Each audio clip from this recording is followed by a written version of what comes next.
Ciertas células del corazón están altamente especializadas en la producción y la transmisión de estímulos eléctricos, formando un sistema con una autonomía que no tienen otros órganos. Este sistema está constituido por unos centros de excitación donde se generan los impulsos eléctricos y por unas ramas que los distribuyen por el corazón para que se contraiga. El proceso se inicia en un centro situado en el exterior de la aurícula derecha. Desde aquí, el estímulo se propaga por las aurículas y llega a un segundo centro situado en el interior de la aurícula derecha, desde donde el estímulo se propaga de nuevo a todo el miocardio de los ventrículos. Esta actividad eléctrica del corazón se estudia mediante la colocación de una serie de electrodos en la piel del tórax y de las extremidades que recogen y traducen los estímulos eléctricos en una serie de ondas. Así se obtiene lo que conocemos como electrocardiograma. Aunque, como hemos visto, el corazón se contrae de forma automática, también recibe estímulos del sistema nervioso central que lo aceleran o ralentizan según las necesidades del organismo.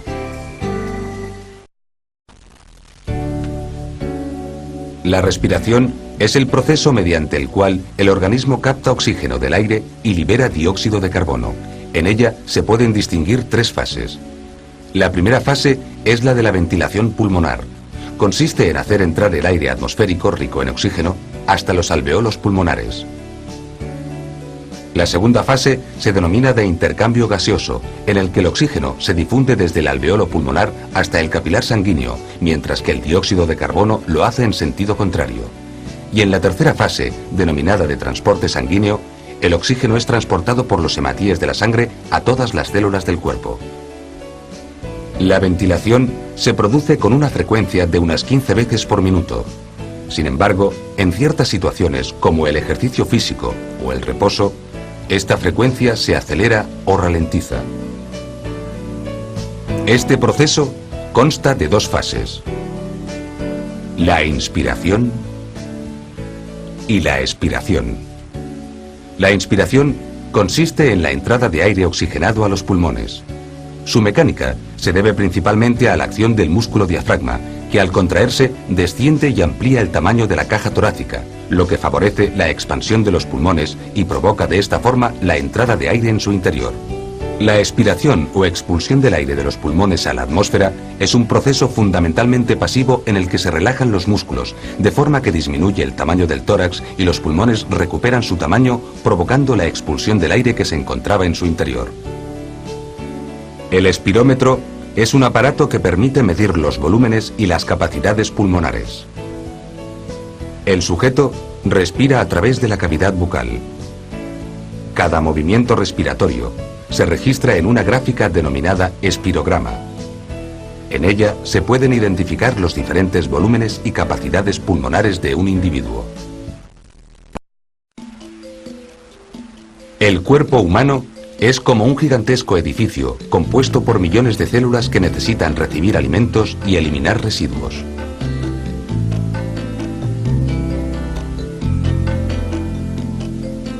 El sistema circulatorio está formado por la compleja red de caminos que utiliza la sangre para transportar los diferentes productos y por el corazón, la bomba encargada de impulsarla. En el sistema circulatorio se pueden distinguir dos rutas o circulaciones.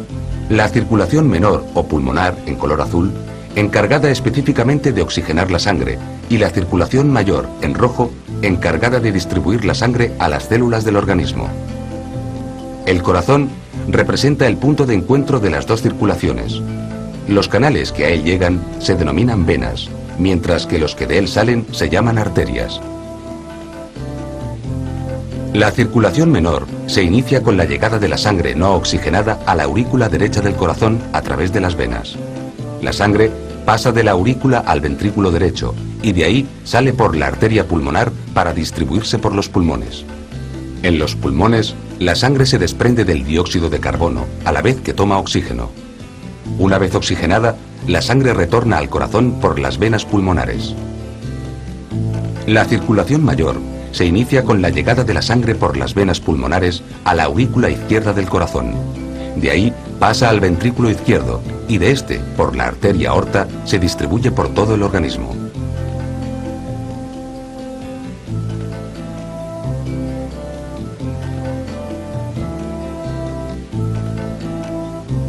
Una vez distribuida a todas las células del organismo, la sangre retorna a la aurícula derecha por las venas.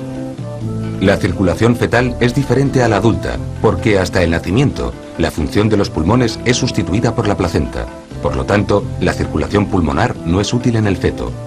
La sangre evita su paso por los pulmones de dos formas. Por una parte, cuando llega a la aurícula derecha, pasa por una comunicación hacia la aurícula izquierda. Por otra parte, la escasa cantidad de sangre que haya pasado al ventrículo y sale por la arteria pulmonar tampoco llega a los pulmones porque en el feto comunica con la arteria aorta.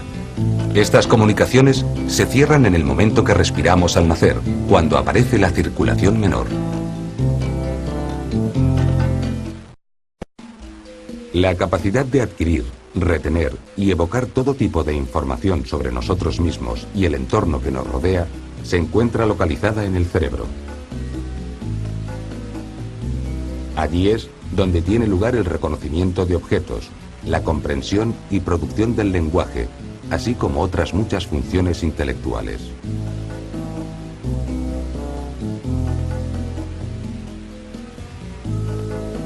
Estos procesos requieren la incorporación rápida de información para ser inmediatamente utilizada, como por ejemplo sucede a lo largo de varias jugadas de un determinado movimiento en una partida de ajedrez o al contar los puntos en una partida de dominó. La coordinación de los movimientos requerida para andar en bicicleta o conducir un automóvil se automatiza en nuestro cerebro. Con la práctica, ya no debemos esforzarnos en girar el volante al mismo tiempo que las piernas pisan el acelerador o el embrague para cambiar la marcha. Todo ello ocurre en zonas especializadas que, según el tipo de información, intervienen en mayor o menor grado.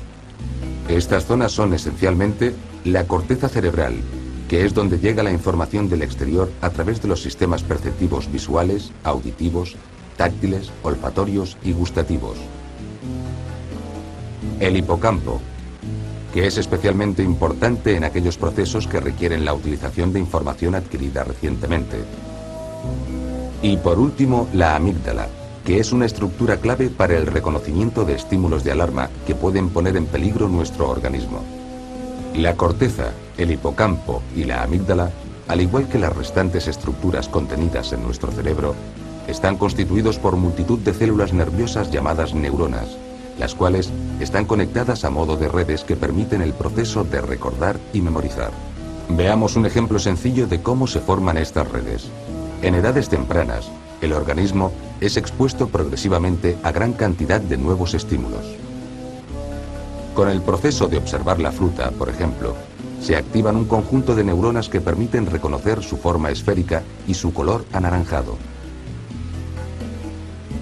Cuando se toca la fruta, se activan un conjunto de neuronas que permiten reconocer su tacto rugoso.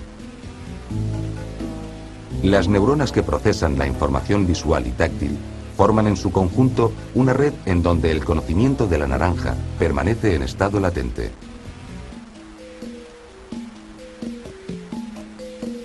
Posteriormente, el simple hecho de ver la naranja, por las conexiones previas establecidas, podrá evocar también su tacto.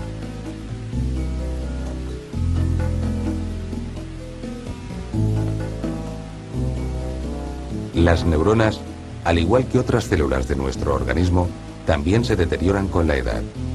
El desuso de las redes neurales puede generar su desactivación y por tanto la pérdida de información y de memoria.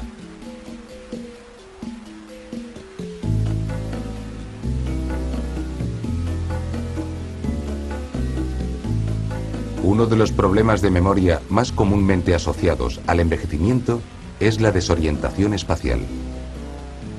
Prueba de ello está en las dificultades que tienen muchas personas para orientarse en una ciudad o incluso en un supermercado para recordar dónde se encuentran los artículos que desea.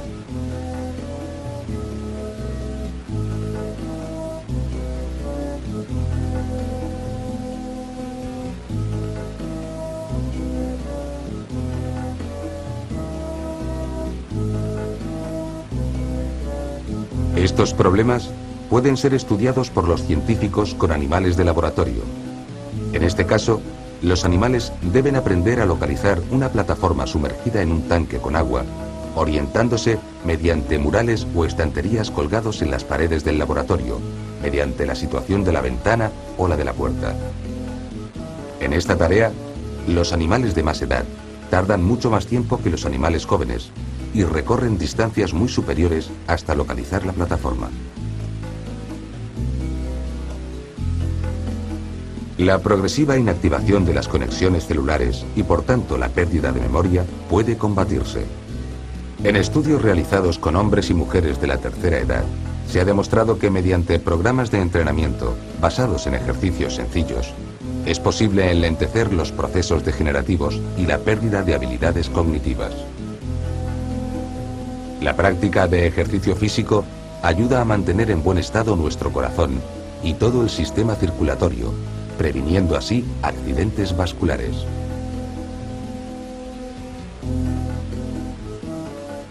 El ejercicio intelectual ayuda a mantener el buen funcionamiento de nuestras arterias de la información, las neuronas y sus redes de conexión.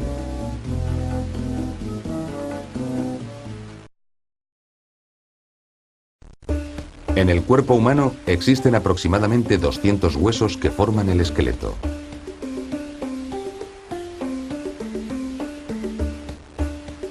En el siglo XVI, un célebre anatomista llamado Vesalio comparó el cuerpo humano a una fábrica, en la cual el esqueleto representaba el entramado de columnas y vigas que soportaban y daban la forma a la estructura del edificio. Los huesos, además, tienen otras muchas funciones: proteger órganos vitales como el cerebro y los órganos de los sentidos, los pulmones y el corazón, el útero y los ovarios. También son el reservorio de sales de calcio y fósforo y contienen las células precursoras de los glóbulos rojos de la sangre. Según sus dimensiones, los huesos se clasifican en largos, cortos y planos. En un hueso largo se distinguen dos extremos unidos por un cuerpo.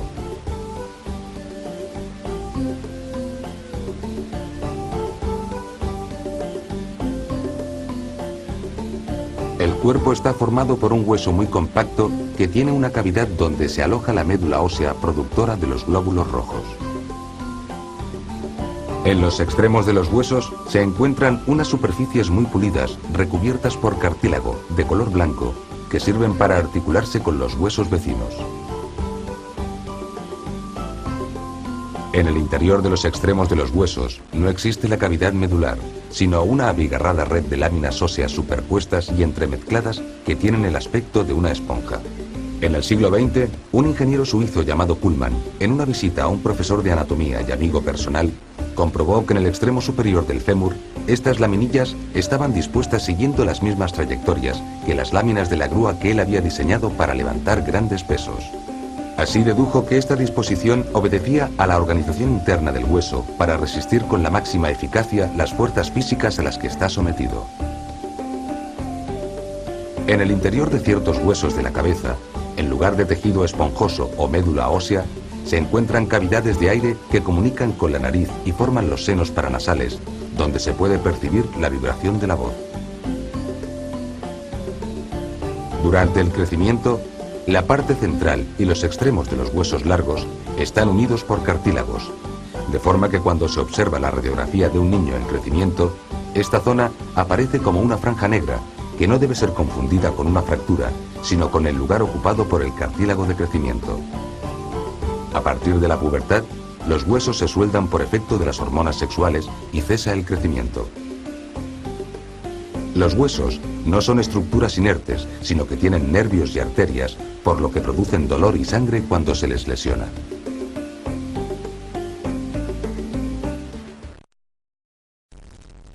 El descubrimiento del microscopio en el siglo XVII y del microscopio electrónico en el siglo XX nos ha permitido reconocer la totalidad del cuerpo humano, hasta en sus más finos detalles y elementos. En el siglo XIX quedó establecido que la célula representa la unidad estructural y funcional de todos los seres vivos. Todas las células poseen la maquinaria necesaria para mantener su propia existencia y a la vez desempeñar funciones vitales como la respiración, la deglución, la digestión y la adaptación al entorno que las rodea. Además de agua y sales minerales, las células están constituidas por 4 clases de sustancias químicas: proteínas, carbohidratos, lípidos y ácidos nucleicos. Las células están formadas por un núcleo que posee una membrana que lo envuelve y lo separa del citoplasma que le rodea. El núcleo es el componente esencial de todas las células.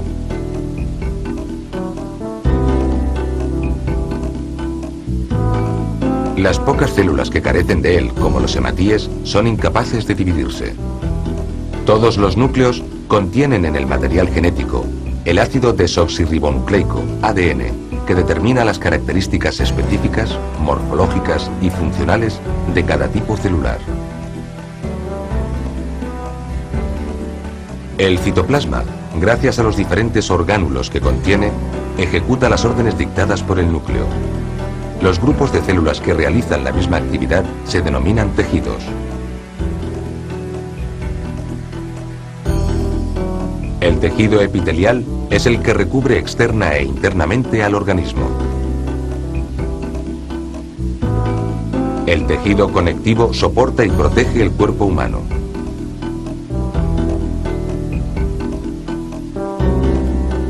El tejido muscular permite el movimiento.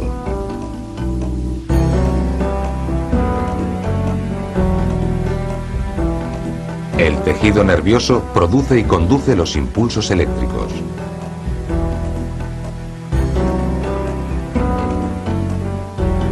Los grupos de tejidos que trabajan en íntima asociación para realizar funciones especiales se denominan órganos. Los grupos de órganos que trabajan juntos para realizar una función común se denominan sistemas. El nivel más alto en la escala jerárquica, el cuerpo humano, está integrado por todos los sistemas corporales. Los músculos son los órganos que nos permiten realizar cualquier movimiento, desde correr o caminar, hasta abrir o cerrar una puerta, levantar pesos, escribir o hablar. Todos estos y otros movimientos son posibles gracias a que los músculos pueden contraerse y relajarse según los estímulos nerviosos que reciban. El número de músculos del cuerpo humano es de aproximadamente 500 y representan cerca del 30% del peso corporal. Los músculos se pueden dividir en voluntarios e involuntarios. Son voluntarios cuando el estímulo procede del sistema nervioso somático o central. Son involuntarios cuando el estímulo procede del sistema nervioso autónomo, como sucede en la contracción de estómago y de los intestinos durante la digestión. Esta diferencia funcional se manifiesta también desde el punto de vista histológico, de forma que cuando observamos el músculo por el microscopio, los músculos voluntarios aparecen como tejidos estriados, mientras que los involuntarios aparecen como tejidos lisos. Un tercer tipo de tejido muscular es el músculo cardíaco. Los músculos están constituidos por multitud de células alargadas que se denominan fibras. Estas fibras están empaquetadas por una envoltura que se prolonga en sus extremos por unas estructuras de color blanco muy resistentes, denominadas tendones, y que se unen a los huesos. Al extremo del músculo que se une al hueso fijo se le llama origen, mientras que al extremo que se une al hueso móvil se le llama inserción.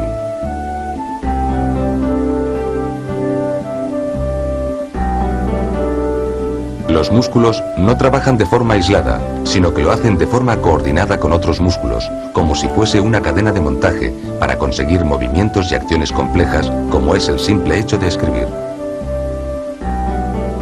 En esta acción, el músculo pectoral flexiona el brazo.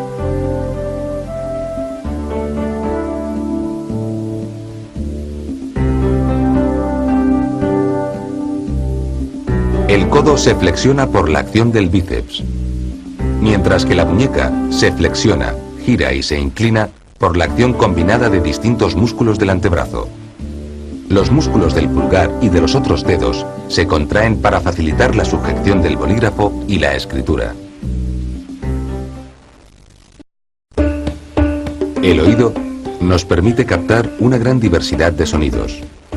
La audición No solo es importante para captar sonidos, sino también para poder comunicarnos.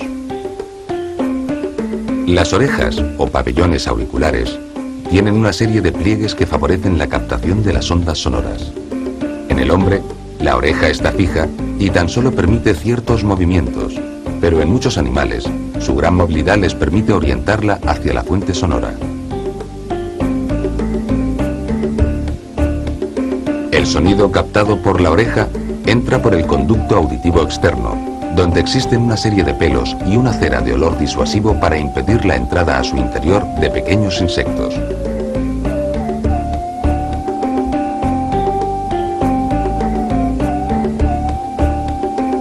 Al llegar al final del conducto auditivo externo, el sonido produce la vibración del tímpano.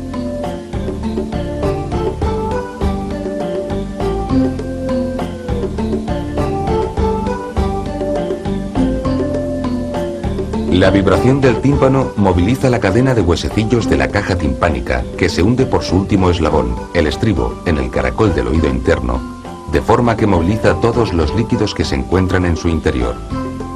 Estos líquidos estimulan las células auditivas, que envían la información que reciben a las áreas auditivas del cerebro.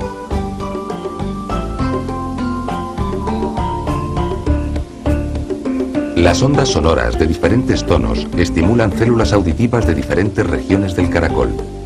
De esta forma, los sonidos agudos estimulan las células próximas a la entrada del caracol, mientras que los sonidos graves estimulan las células auditivas situadas en su vértice.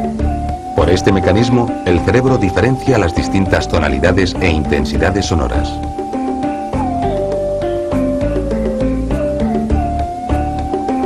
Junto al caracol se encuentra el órgano del equilibrio, que está formado por un vestíbulo y 3 anillos semicirculares colocados en las 3 direcciones del espacio. En su interior se encuentran las células receptoras del equilibrio, que están rodeadas por un líquido, al igual que en el caracol. Cuando realizamos cualquier movimiento del cuerpo o de la cabeza, las células de los conductos se estimulan por el movimiento del líquido que contienen y envían la señal al sistema nervioso para informarle de la exacta posición en que nos encontramos.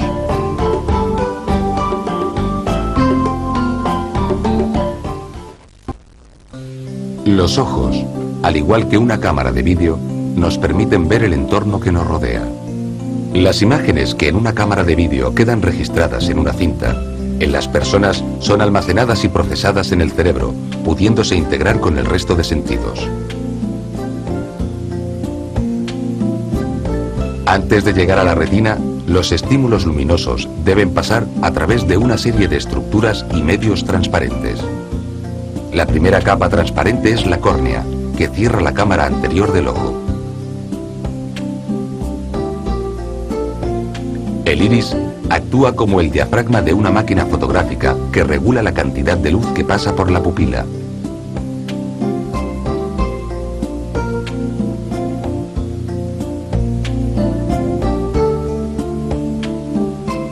El iris puede tener colores muy diversos.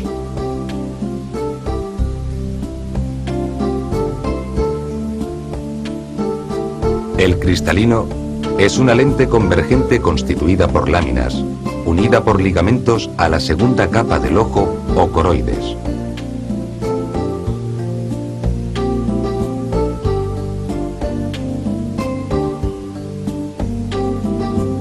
Por la acción de los músculos, el cristalino puede acomodar su forma para permitir el enfoque de una imagen invertida sobre la retina.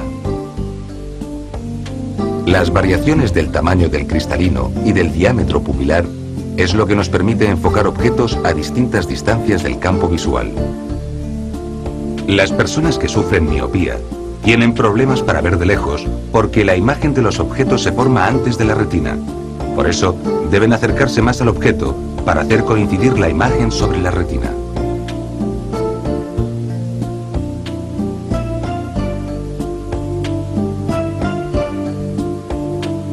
En la hipermetropía sucede lo contrario.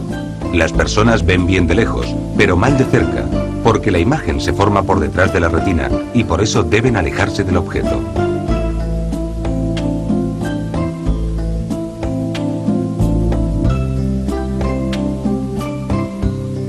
Estos defectos pueden corregirse mediante lentes artificiales, gafas o lentillas, que se colocan por delante de la lente biológica, el cristalino, y permiten corregir de esta forma los defectos de enfoque de la imagen.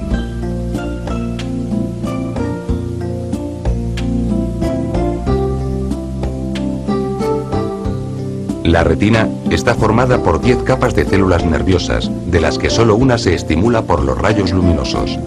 Las células llamadas conos se estimulan preferentemente durante el día y ello permite observar el color de las imágenes. Por la noche se estimulan preferentemente los bastones y por ello vemos los objetos en blanco y negro. No todos los animales poseen conos y bastones. Por ejemplo, los toros y los perros ven los objetos en blanco y negro y distinguen los objetos por las tonalidades de grises. La estimulación de los conos y bastones se traduce en impulsos nerviosos, los cuales son conducidos hacia las áreas visuales del cerebro, donde se percibe la imagen en su posición original. En el interior de la cavidad pélvica se pueden distinguir los ovarios, el útero y las trompas de Falopio. Los ovarios de color blanco y del tamaño de una almendra están situados por detrás del útero y muy próximos a los extremos de las trompas de Falopio. Cada 28 días se produce en el ovario la ovulación, que consiste en la expulsión de un ovocito hacia la cavidad abdominal. Este ovocito debe ser recogido por las trompas de Falopio, donde pueden llegar los espermatozoides para llevar a cabo la fecundación. De los 200 a 300 millones de espermatozoides que se depositan en el tracto genital femenino, solo de 300 a 500 llegan al lugar de la fecundación.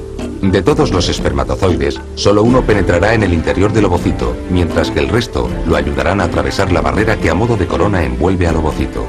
Al producirse la fusión del ovocito y del espermatozoide, se forma una célula que conocemos como huevo o cigoto.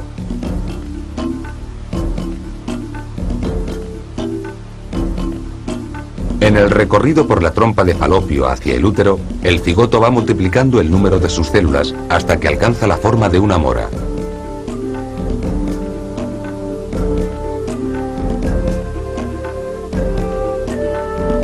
Cuando penetra en el útero, comienza a formarse una cavidad en su interior. El cigoto acabará implantándose donde se encuentra la masa celular. De las células más externas se desarrollará la placenta y de las células más internas el futuro embrión. Hasta los 2 primeros meses de vida intrauterina se produce la diferenciación de todos los órganos del cuerpo humano. Es lo que conocemos como período embrionario. A partir de este momento se inicia el período fetal, que acaba en el momento del parto. La piel es un manto que nos envuelve y separa del ambiente externo. En las personas adultas tiene una extensión superior a los 2 metros cuadrados, con un peso de entre 5 y 7 kilos. En ocasiones se utiliza la palabra griega dermis para designar a la totalidad de la piel. Sin embargo, en medicina se divide a la piel en una capa superficial o epidermis y en una capa profunda o dermis.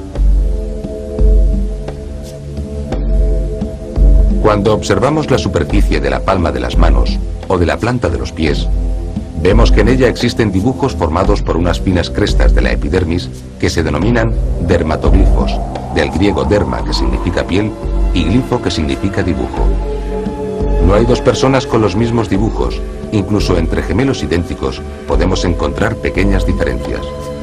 Por esta razón, y desde muy antiguo, las figuras dermopapilares de los dedos, las conocidas huellas dactilares, han sido utilizadas por la policía para la identificación de los individuos.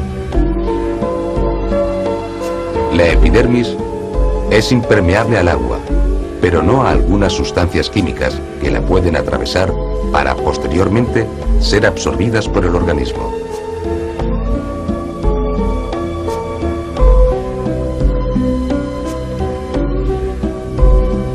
La piel constituye la primera barrera inmunológica, no solo a los virus y bacterias, sino también a las toxinas o determinados venenos de animales y plantas, gracias a ciertas células que en ellas se encuentran. La piel también nos protege de los efectos nocivos de las radiaciones ultravioletas, gracias a la producción de un pigmento de color oscuro que se llama melanina. La piel no solo nos protege del medio ambiental, sino que además nos relaciona con él gracias a diversos tipos de receptores localizados por toda su superficie, que son capaces de percibir sensaciones de tacto, frío, calor, vibración, presión y dolor.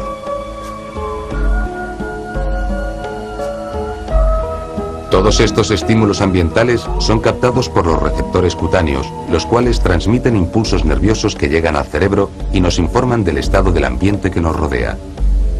Esta información nos es muy útil a la hora de tomar decisiones, tales como apartarnos del fuego o de un clavo. La piel también juega un papel importante en el control de la temperatura corporal. Por ejemplo, tras un ejercicio intenso, el sudor refrigera la superficie de la piel, de forma que el calor pasa de las regiones más internas del cuerpo al exterior. Las mismas órdenes nerviosas que activan las glándulas sudoríparas de la piel favorecen un aumento del flujo sanguíneo que se refleja por su enrojecimiento y que favorece la pérdida de calor desde la sangre a la atmósfera. La piel también posee mecanismos que evitan la pérdida de calor al disminuir la circulación cutánea en situaciones de frío, volviéndose más pálida. Otros mecanismos para evitar la pérdida del calor corporal son secundarios en el hombre, pero muy importantes en otros mamíferos que viven en zonas polares. Una gruesa capa de grasa y pelo abundante son imprescindibles en estos animales para soportar las bajas temperaturas externas. La sangre está continuamente circulando por nuestro organismo para llevar el oxígeno y los nutrientes a los millones de células que lo componen, y de la misma forma, la sangre retira de las células los productos de desecho que producen. La sangre se mueve impulsada por el corazón a través de una extensa red de vasos sanguíneos que recorren todo el cuerpo. Las venas en color azul son los vasos que devuelven la sangre circulante al corazón. Algunas venas se encuentran situadas justo por debajo de la piel, lo que permite obtener de ellas muestras de sangre con gran facilidad.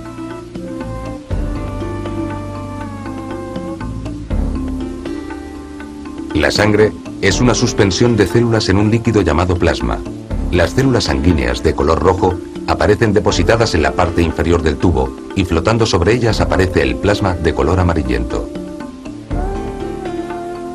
Esta facilidad para separar los componentes de la sangre se utiliza en la práctica médica para el estudio del hematocrito, que indica la proporción de células sanguíneas que hay en un determinado volumen de sangre. Este valor oscila entre el 40 y el 45% y es muy útil en el diagnóstico de algunas enfermedades como las anemias.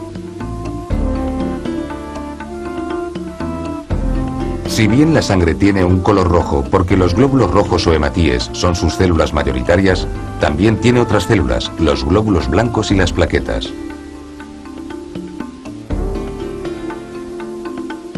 Los glóbulos rojos permiten el transporte de oxígeno y dióxido de carbono, mientras que los glóbulos blancos o leucocitos en color azul constituyen el sistema defensivo o inmunitario del cuerpo.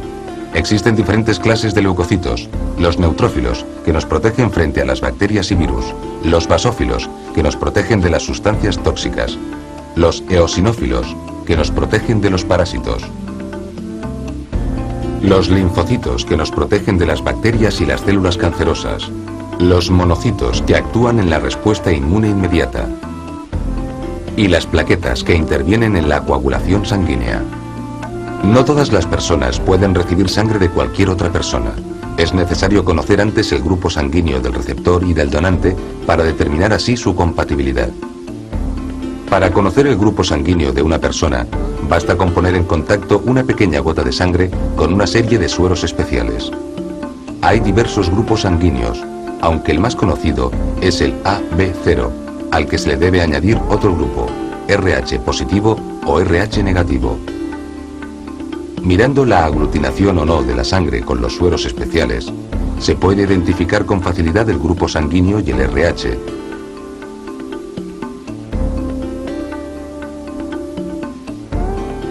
En este caso, se trata de un individuo del grupo AB y de RH negativo.